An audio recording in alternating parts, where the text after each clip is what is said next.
हम ये बात समझे थे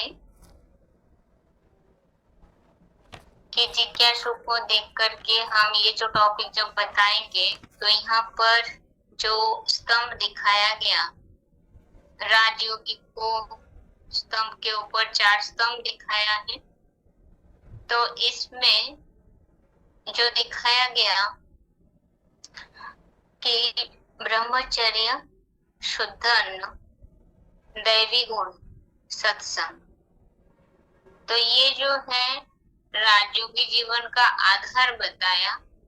पर हमें जिज्ञासु को पहले ही नियम बता करके डराना नहीं। अगर बाबा की बात उनके बुद्धि में, यानी ये ईश्वरीय ज्ञान जब उनके बुद्धि में बैठ जाएगा तो स्वतः ही वो उन धारणाओं को पालन करने के लिए तैयार हो जाएंगे। तो पहले से ही हमें नहीं बताना है। अब ये जो सहज राजयोग है, शिव शंकर वाले चैप्टर में जो चित्र है उसके जस्ट नीचे है।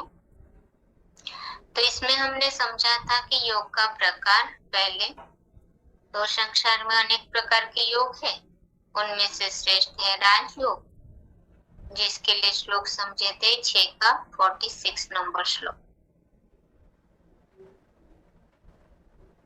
अब योग कहने मात्र से ही सबकी बुद्धि जो है आसन प्राणायाम इन सब में जाता है। तो इसके जरिए बल, शारीरिक स्वास्थ्य जो है वो मिलता है। उसके अलावा साथ में मानसिक सुख शांति थोड़े समय के लिए मिल सकती है, पर हमेशा के लिए सुख शांति प्राप्त हो ऐसा तो हो ही नहीं सकता।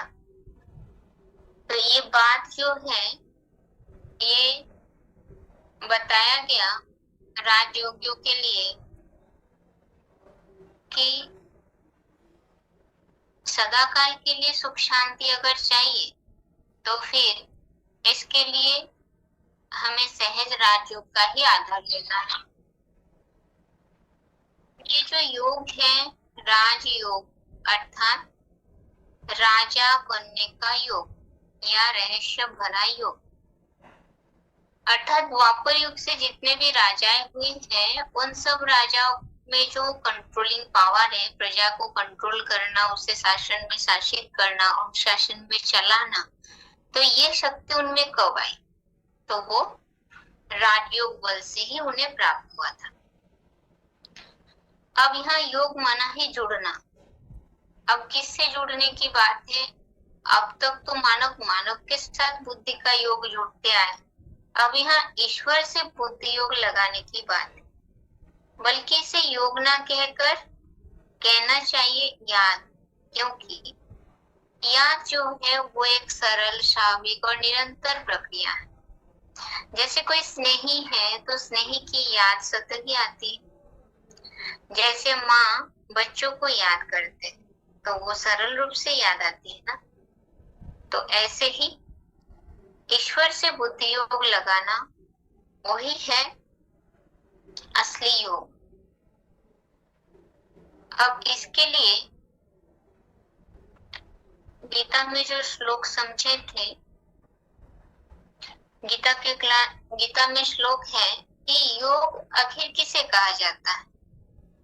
तो दूसरे अध्याय का 48वां जो श्लोक है, 2 का 48 नंबर श्लोक है, जिसमें कहा गया है समत्तम योग उच्यते, अर्थात समानता को ही योग कहा गया। सिद्ध सिद्धो समो भूत्वा समत्तम योग उच्यते। तो हर बात में समान, तो समानता को योग कहा गया। पर ये जो हठयोगी होते हैं, अब इसके लिए भी गीता में बताया गया है ना, वो जैसे उनके कभी ऐसे भी है कि जो अधिक मात्रा में, माना जैसे ज्यादा खाने वाला हो, ज्यादा सोने वाला हो, जो बिल्कुल उपवास रखता हो या कोई बिल्कुल सोता ही ना हो, तो इस तरह के अगर है तो फिर उसे असली योगी तो नहीं कहा जाएगा, उनका बुद्धि योग ईश्वर से नहीं लगता। तो इसके लिए 6 का 16 नंबर श्लोक, जो हठयोगी होते हैं उनका तो हठयोग है, और राजयोगी जो है उनके सब कुछ युक्ति युक्त है, जो 6 का 17वां नंबर श्लोक है। युक्ताहार विहारस्य युक्त चेष्टस्य कर्मसु युक्त स्वप्नावबोधस्य योग भवति दुःखः।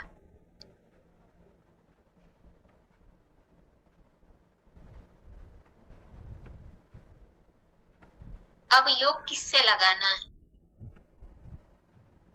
तो ईश्वर से जो योग लगाने की बात है, तो निराकार तो आत्माओं के पिता परमपिता शिव है, तो वो साकार तन में आए हुए हैं, तो उनसे मिलने की बात है, बुद्धि योग जोड़ने की बात है, साकार में निराकार शिव को याद करने की बात है। तो इसके लिए वो जो याद बुद्धि योग हम उनमें लगाएंगे, और वो योग जो है असली योग वही है कि सहज राजयोग के बल से हम दुख से मुक्त हो जाते हैं, जिसके लिए 6वें अध्याय के 23वां श्लोक में बताया, दुख संयोग वियोगम योग संगीतम तम विद्यात् दुख संयोग वियोगम योग संगीतम स्वनिश्चयन योक्तव्यो योगः अनिर्विण्ण चेतसा। तो 6 का 23वां श्लोक में बताया है कि ये जो योग है बुद्धि योग, अगर ईश्वर में जोड़ा तो वही असली योग है, जिससे हम दुख से मुक्त हो जाते हैं। अब याद करने का समय क्या है? तो ये है सवेरे सवेरे उठ करके ईश्वर से बुद्धि योग जोड़ना, जिसे ब्रह्म मुहूर्त कहा जाता है।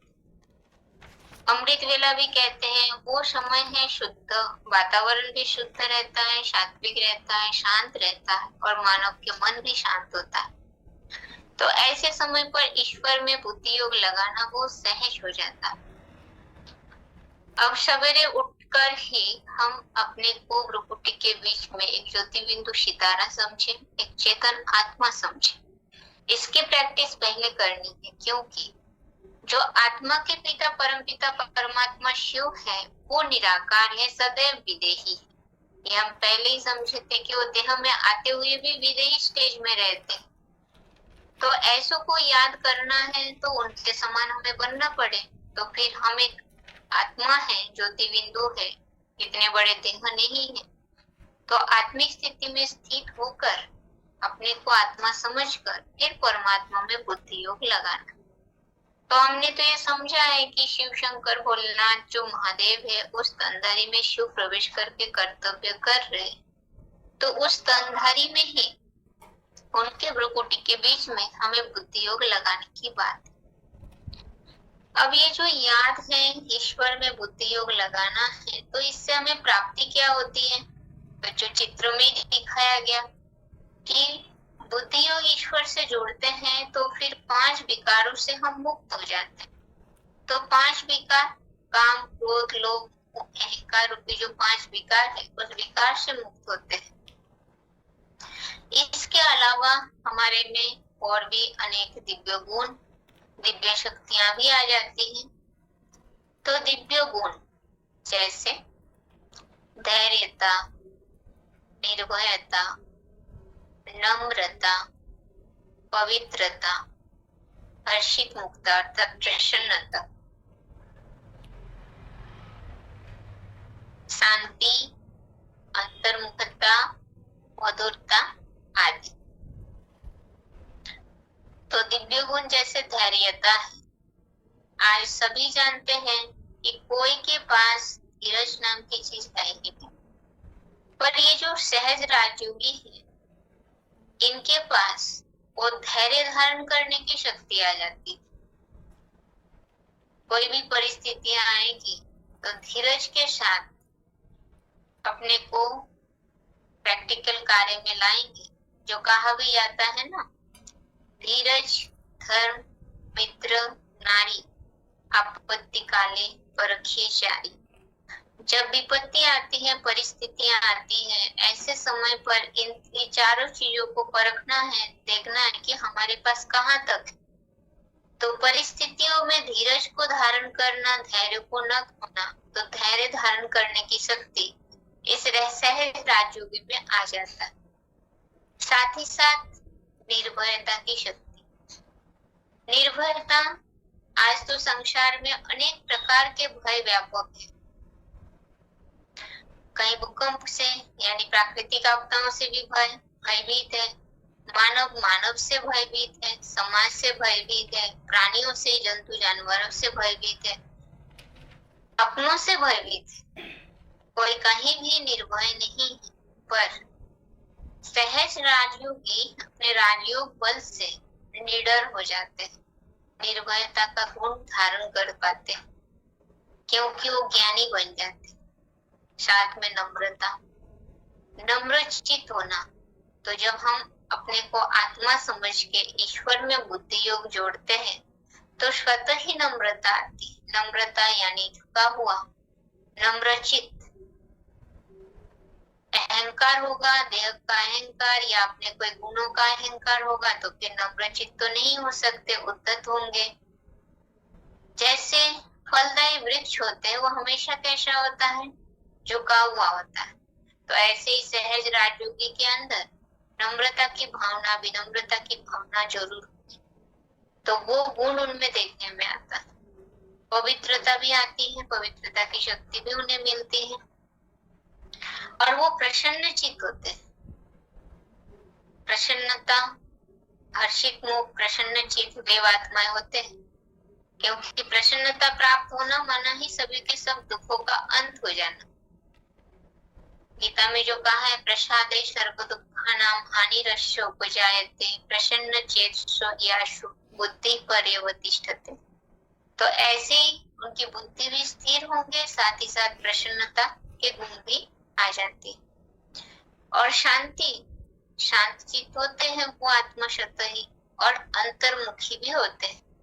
आज का समाज बहिर्मुखी है, औरों को देख करके अपने जीवन को अपनाते हैं, बनवाते हैं, किस राह पर चलना है, पड़ोस अड़ोस के किसने क्या किया उसके आधार से हमें उससे आगे जाना है। तो पर की चिंता, औरों के बारे में सोचना ज्यादा, पर अपने लिए अंतर्मुखी, अंतर्मौनी बन करके अंदरूनी लगन से अपने को जांच करना कि हमारे में दिव्य गुण कहाँ तक आए।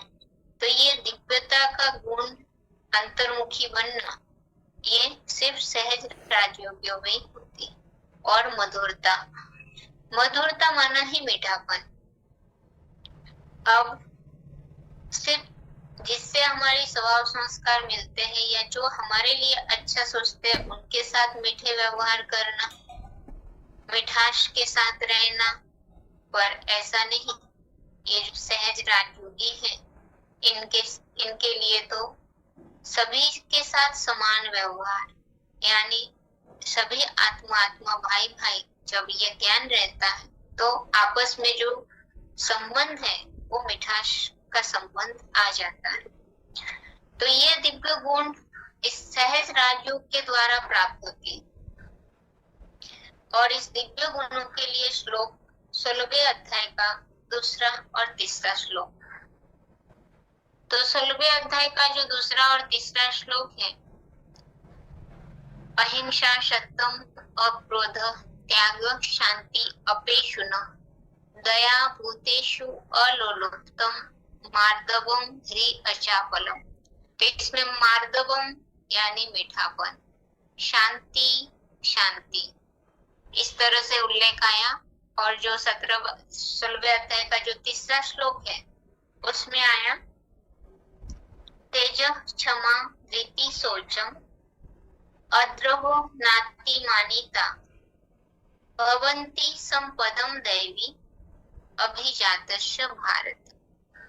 तो इसमें धृति यानी धैर्य, शौचम यानी शुद्धता, इस तरह से उल्लेख आया है।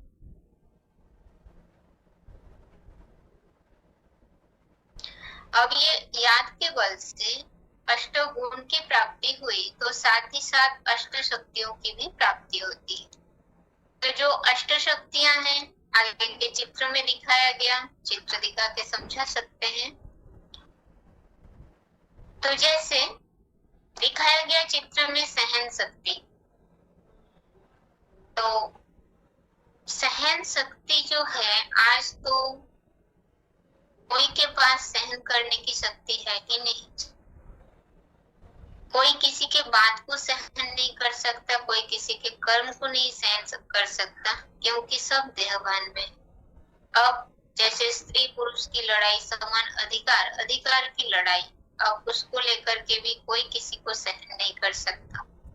पर क्या अगर सहन करने की शक्ति हो तो फिर लड़ाई ही नहीं होगी।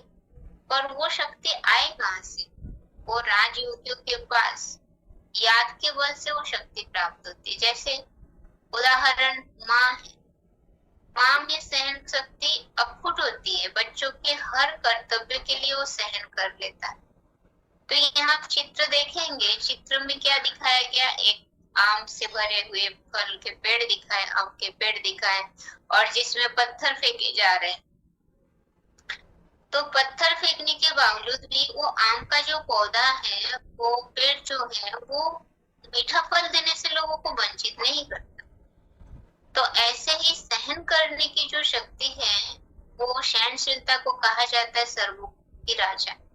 तो राजयोगी के पास सहन शक्ति सतही आती। यहाँ ये जो चित्र है, इस चित्र में 8 प्रकार की शक्ति दिखाई गई। दुनिया में भी माया की ग्रहचारियों से बचने के लिए वो अष्टधातु की अंगूठी लोग पहनते हैं। तो यहाँ याद के बल से हमारे पास हमें ये 8 प्रकार की शक्तियां प्राप्त होती है, जिससे हम माया से बचे रहते। तो पहला समझे सहन शक्ति, दूसरा सामना करने की शक्ति, माने समाने की शक्ति, जो चित्र में दिखाया गया। नदियां जो है वो सागर में सारे कचरा पानी ला करके डाल देती है। नदियां जब सागर से मिलती है तब अपने साथ लाए हुए सारे समुद्र सागर में डाल देते हैं। तो सागर उन सारे कचड़े को, सब जो कुछ भी लाया है, सब कुछ अपने में समा लेते हैं। पर आज मानव के पास ऐसे समाने की शक्ति नहीं है, जिसके कारण न सहन शक्ति है, न समाने की शक्ति है। जो पहले जमाने में था, जिसके कारण बड़े बड़े परिवार देखने के लिए मिलता था, पर आज भारत की जो पारिवारिक व्यवस्था है, वो पूरा ही संयुक्त परिवार, पूरा ही बिखर करके 2 आदमी का एक परिवार बन के। तो समाने की शक्ति राजयोगी में सहज ही आ जाता है, जो औरों के अवगुणों को, कमी कमजोरी को अपने में समा पाते हैं। जैसे स्नेही के कमी कमजोरी को हम समा लेते हैं, तो इस तरह से ये राजयोगी में वो क्षमता आ जाती है। इसके लिए दूसरे अध्याय का 70वां श्लोक, 2 का 70 नंबर श्लोक, आपूर्यमानम अचलम प्रतिष्ठम समुद्रमाप प्रविशन्ति यद्दत्। यहाँ ये बात बताया गया कि जैसे नदियों की जलधाराएं सागर में प्रवेश पाता है, तो वैसे ही जैसे सागर समा लिए, तो वैसे ही सहज राजयोगी जो है, उनमें भी वो क्षमता आ जाएगी। आगे है परखने की शक्ति। तो परखने के लिए जवाहरी जो होते हैं, वो असली और नकली हीरे को परख लेते हैं, अर्थात तो सच्चे कौन है, झूठ कौन है, व्यक्ति को परखने की शक्ति आ जाएगी। आगे है निर्णय करने की शक्ति, दिखा है तराजू। तो तराजू में कांटा जब टिक रहती है, सीधी रहती है, तो जजमेंट तभी सही होता है। पर आज तो जजमेंट देने का जो कार्य है, कोर्ट में भी जजमेंट देने का कार्य सही तुरंत फैसला नहीं हो पाता, निर्णय नहीं ले पाते। कारण यही है कि आत्मा जो है वो कमजोर है। अब निर्णय करने की शक्ति यानी सहज राजयोगी के अंदर सही फैसला करने की शक्ति आ जाती है, और साथ ही साथ सामना करने की शक्ति दिखाया गया। जो जीवन में कोई भी परिस्थितियां आए, पर उस परिस्थिति में हिलना नहीं, तो योग बल वाले जो होते हैं, ये राजयोगी निडर होते हैं, निर्भीक होते हैं, क्योंकि वो अपनी आत्मा की ज्योति को जगा के रखते हैं। और वो तभी संभव जब हम देहवान से मुक्त होंगे। अब इसके लिए श्लोक 18 का 30, 18 का 30 नंबर श्लोक, जिसमें बताया प्रवृत्तिं च निवृत्तिं च कार्य कार्य भया भये बंधं मोक्षं च या वेत्ति बुद्धिशा पार्थ सात्विकी। तो कार्य अकार्य को, भय निर्भयता को, इन सब की परख, इन सब के गुण, ये जो राजयोगी है उनमें आ जाता है। और ये राजयोगी कैसा भी परिस्थिति हो, कभी परिस्थिति से विचलित नहीं होते। इसके लिए भी 6 का 22 नंबर श्लोक है कि महान भय से भी, भय में भी वो विचलित नहीं हो। राजयोगी में इतनी पावर आ जाती है कि वो पूरा ही निर्भीक होते हैं, परिस्थितियों का सामना करने में आगे जाते हैं। आगे है सहयोग शक्ति। तो सहयोग देने की शक्ति में दिखाया गया कि पहाड़ को उठाते हुए सभी के हाथ लगा। तो कहा जाता है ना, संघव शक्ति कलह युगे, सर्वों के सहयोग से सुखमय संसार। तो सभी मिलके जब सहयोग देंगे तो तभी ये कलयुगी पहाड़ उठा के सतयुगी नई दुनिया लाने का कर्तव्य हो सकता है।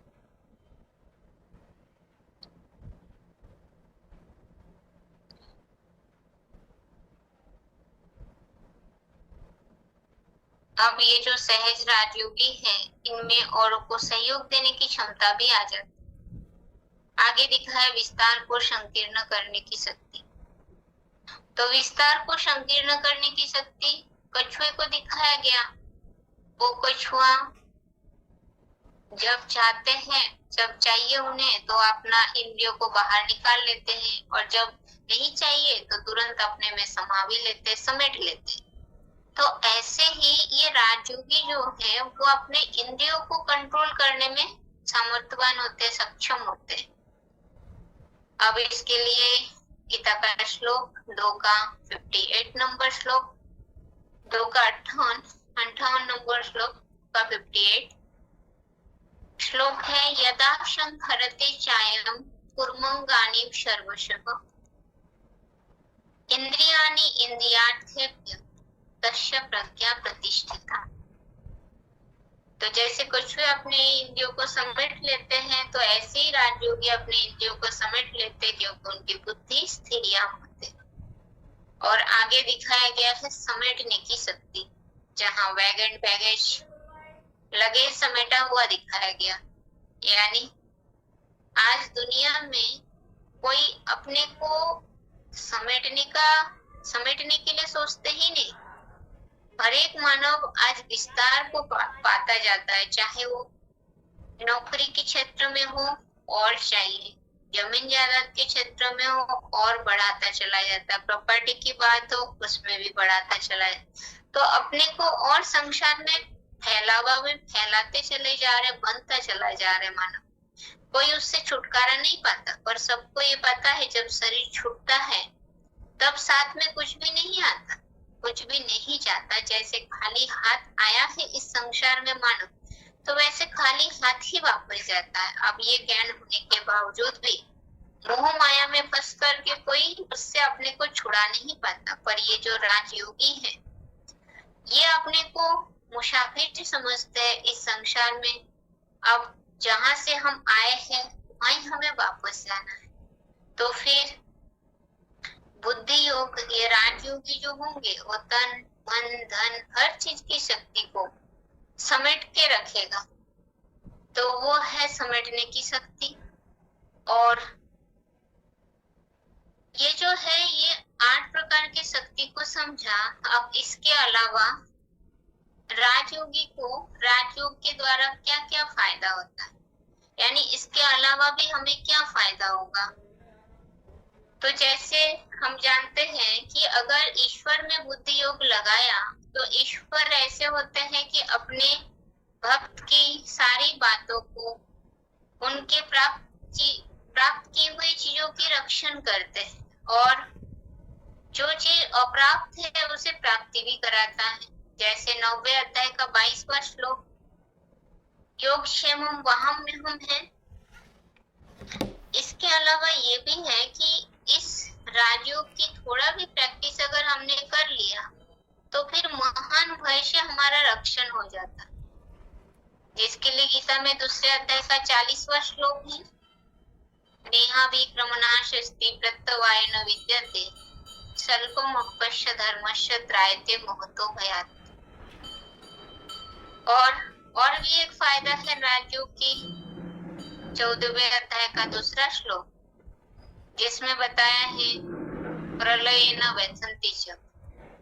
प्रलय काल यानी महामृत्यु का जो समय होगा उसमें भी हम व्यथित नहीं होंगे। जो कहा जाता है, कुरान में भी कहा गया कि खुदा के बंदे बड़े मौज में रहेंगे।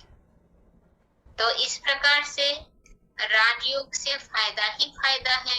अगर हम थोड़ा भी राजयोग को अपने जीवन में अपनाएं तो हमारा जीवन जो है वो सुखद हो जाएगा, सुख शांति से भरपूर हो जाएगी। और वो सिर्फ इस जन्म के लिए ही नहीं, हम जन्म जन्मांतर अपने जीवन को सुखाला सुहाना बना सकते हैं। तो ये है सहज राजयोग की फायदा। आज तो समय हो गया है, आज के लिए यहाँ तक ही। ओम शांति।